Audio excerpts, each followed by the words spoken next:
She said, "It's fine," but her face told me a different story.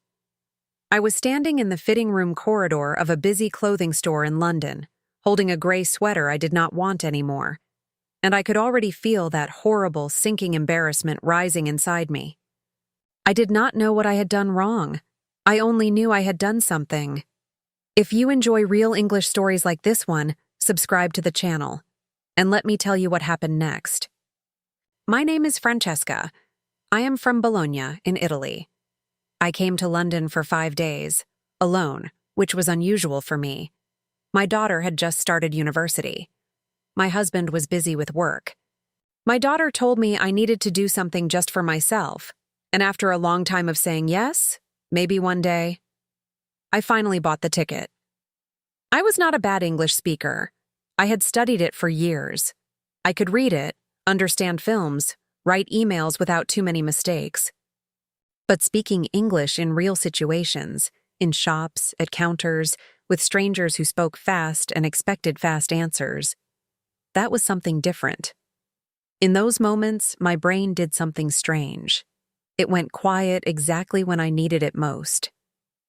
In Italy, if I do not understand something, I ask again. I use my hands. I use my face. People wait. But here, I always felt like I was taking too long. Like I was a small inconvenience in someone else's day. Like my English was not just imperfect, it was a problem. I did not want to be a problem. That was probably the real difficulty. Not the grammar, not the vocabulary, the fear of being too much for someone to bother with. I had been in London for 3 days when I went into the store on Oxford Street. It was large, bright, and full of people moving in every direction. The music was too loud for the time of day. I found a few things I liked: a dark blue jacket on sale, a light shirt, a sweater in a color I did not normally choose for myself. I felt good, a little adventurous. I walked toward the fitting rooms at the back of the store. I did not pay close attention to the system near the entrance. That was my first mistake. A young woman was standing at the fitting room entrance. She had dark hair and the expression of someone near the end of a long shift. She stopped me with a small gesture. "How many items?" she asked. I counted quickly. 5, I said. She handed me a plastic card with the number 5 on it and pointed me toward one of the rooms. Inside, I tried everything slowly. The jacket was exactly what I was looking for. The shirt was also good. The other 3 things, the sweater, a pair of trousers, a blouse I had picked up without thinking, none of them felt right. I gathered the 2 items I wanted and picked up the other 3 to return them. I stepped out into the corridor and looked for somewhere to put the unwanted clothes. I saw a rail near the wall, just inside the fitting room section. In Italy, in most shops I know, you leave the items you do not want on a rail near the fitting rooms. Someone comes and collects them. I hung the 3 pieces there and walked back toward the shop floor. "Excuse me." The voice stopped me before I reached the end of the corridor. I turned around. It was the same young woman. She was pointing at the rail where I had left my clothes, then pointing toward a different rail, a few meters in the other direction, near the fitting room exit. "Those go over there," she said. "Oh." My face went warm immediately. "I'm sorry. I didn't realize." She looked at me for one moment. "It's fine," she said. And then she walked past me to collect the clothes herself, before I had even moved to do it. Her movements were quick and practiced. She did not look at me again. Her face was closed. Not angry, not cruel, but completely sealed. The kind of face that says, "This conversation is finished now." I walked back to the shop floor carrying my 2 items and my plastic number card. I understood her words perfectly. I did not understand what was underneath them. I told myself it was nothing. She was busy. The store was loud and full of people. "It's fine," was a normal phrase. I was probably reading too much into a tired expression, but I could not quite convince myself. In Bologna, when someone says something is fine, something in their body usually confirms it.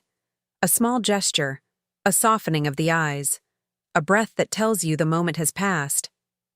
Here, none of that was present. The words said one thing. Everything else said something different. I had lived 40 years learning to read people. I was not imagining this. But what had I actually done? I had put clothes on the wrong rail. That was all. It was not a serious mistake. It was the kind of thing anyone could do in an unfamiliar shop. And yet, I could not stop turning it over in my mind, looking for the thing I was missing. I moved through the store more carefully now, more quietly. I stopped touching things unless I was certain I was allowed to. I kept my movements small and deliberate. I said sorry to a woman I passed in a narrow aisle, even though there was more than enough space between us. She gave me a slightly puzzled look. I felt the heat rise in my face again. There was something particularly uncomfortable about this kind of embarrassment, the embarrassment of not knowing the rules of a place. In Italy, I know the rules. I know how to speak to a shopkeeper, how to ask for help without sounding demanding, how to read the room. Here, I felt like I was guessing at everything. And the guessing was exhausting. I was no longer shopping. I was managing myself. I found a rail of winter jackets and stopped. There was a dark green coat I had not noticed before. I lifted it from the hanger to look at the label. A different staff member appeared beside me almost immediately. She was older, with short blonde hair and a clipboard under one arm. "Looking for a specific size?" she asked. I startled slightly, even though her tone was perfectly neutral.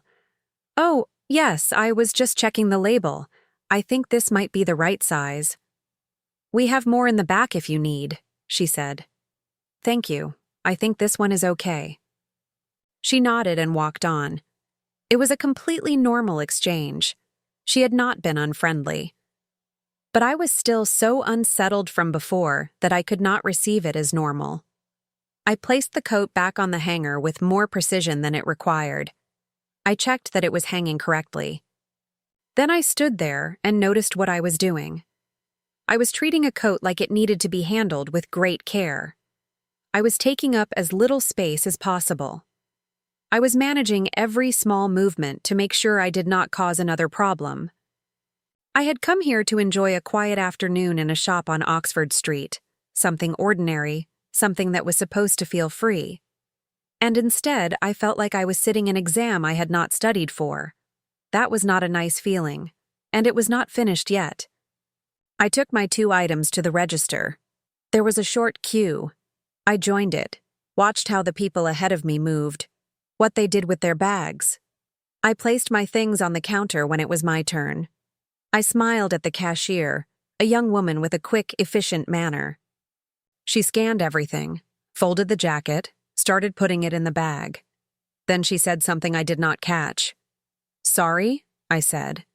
"Could you say that again, please?" She repeated it. Her voice was polite, but fast. "A loyalty card." She was asking about a loyalty card.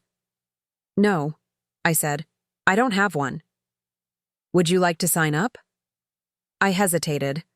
I was not sure what it involved. I did not want to ask too many questions. I did not want to make the queue behind me wait. I thought, for a fraction of a second, about the fitting room girl and that sealed expression. "No, thank you," I said. She told me the total. I paid. She handed me the bag and said, "Have a good day." I said thank you. I picked up the bag. I walked toward the exit, and then I stopped. The jacket. The dark blue jacket. There was a small mark on the inside of the sleeve. I had noticed it in the fitting room. Barely visible, but there. I had told myself I would ask about it at the register. I had planned the question carefully in my head while waiting in the queue. And I had completely forgotten. Not because I did not remember the mark, but because the nervousness had taken up all the space in my head and the question had simply fallen out of it. I stood near the door with the bag in both hands. I looked back at the register. The cashier was already with the next customer. The queue behind her had grown. I was leaving London in 2 days. If the mark did not wash out, I could not return the jacket easily. I had to go back. I joined the queue again. My heart was moving faster than the situation deserved. I rehearsed the question in my mind. Simple words, a clear sentence. I could do this. I was 40 years old. I had managed more difficult things than a question in a clothing shop. When it was my turn again, the cashier recognized me. "Hi again," she said, not unkindly. "I'm sorry to come back," I said. "I forgot to ask something." "Of course, no problem," she said. "What is it?" "The jacket. There is a small mark on the sleeve inside. I saw it in the fitting room." I opened the bag and showed her. "I wanted to ask, can I still return it if the mark doesn't wash out at home?" She lifted the jacket, found the mark, and examined it for a moment. "Honestly, that looks like it'll wash out," she said. "But if it doesn't, you can bring it back within 30 days. You just need proof of purchase." "The receipt?" I asked. "Receipt or email confirmation, either is fine." I paused. "I am not in London for long. I am visiting from Italy. If I am already home, is it possible to return by post?" She looked at me with a little more attention now. "Oh, you're visiting. Nice. Yes, you can post it back. There's information on the website. Or actually, we have stores in Italy too. You could return it there." I felt something loosen in my chest. A specific tightness that had been there since the fitting room corridor. "That is very helpful," I said. "Thank you." "No worries at all," she said. "Enjoy the rest of your trip." I said thank you one more time, probably once more than necessary. But she smiled, a real one, unhurried, and turned to the next customer. I walked out onto Oxford Street and stopped near a lamppost. The afternoon was cold and gray. People moved past me in every direction, fast and certain, like they all knew exactly where they were going. I held the bag with both hands and breathed slowly. My shoulders came down. I had not noticed how high they were. I had asked the question I needed to ask. I had explained myself. I had asked for repetition when I needed it, and nothing bad had happened. The cashier had been helpful. She had been warm in that particular quiet way that some people here are warm, without drama, without excess, but genuinely. Later, in a small cafe a few streets away, with a tea I ordered without hesitation, I thought about the fitting room girl again. About, it's fine. I thought about it without the anxiety this time, more like turning over something small and interesting in my hands. Maybe she was tired. Maybe she had been on her feet for 8 hours and had already corrected 40 people that day about the same rail. Maybe it's fine was the most generous thing she had left to offer in that moment. Maybe it really was fine, and her face was simply the face of someone running on empty. I would never know, and that was the part I had to accept. What I understood now was this. In English, the words and the feeling do not always travel together. "It's fine" can carry warmth or exhaustion or a quiet wish to close the conversation. It does not always mean what the words say. It does not always mean the opposite either. Sometimes it is simply somewhere in between, human and imprecise, like most things. I had spent 40 years learning to read Italian silence, Italian tone, Italian expression. I was only beginning to learn this other language. Not the grammar, not the words, but the space underneath them. That afternoon, in a shop on Oxford Street, I had been embarrassed by something very small. But I had stayed. I had asked my question. I had not disappeared. I walked back to my hotel carrying a jacket I genuinely liked. That felt like enough. Have you ever heard someone say, "It's fine," and felt immediately that something was not quite right? Have you ever understood every word a person said, but still felt unsure about what they really meant? I think this is one of the quietest, most honest difficulties of learning a language. Not the grammar, not the vocabulary, but the space between the words and the feeling. If stories like this one feel familiar to you, small moments, real emotions, you are very welcome here. You can subscribe if you would like to keep listening. We are in no hurry. We can learn this together, one quiet moment at a time.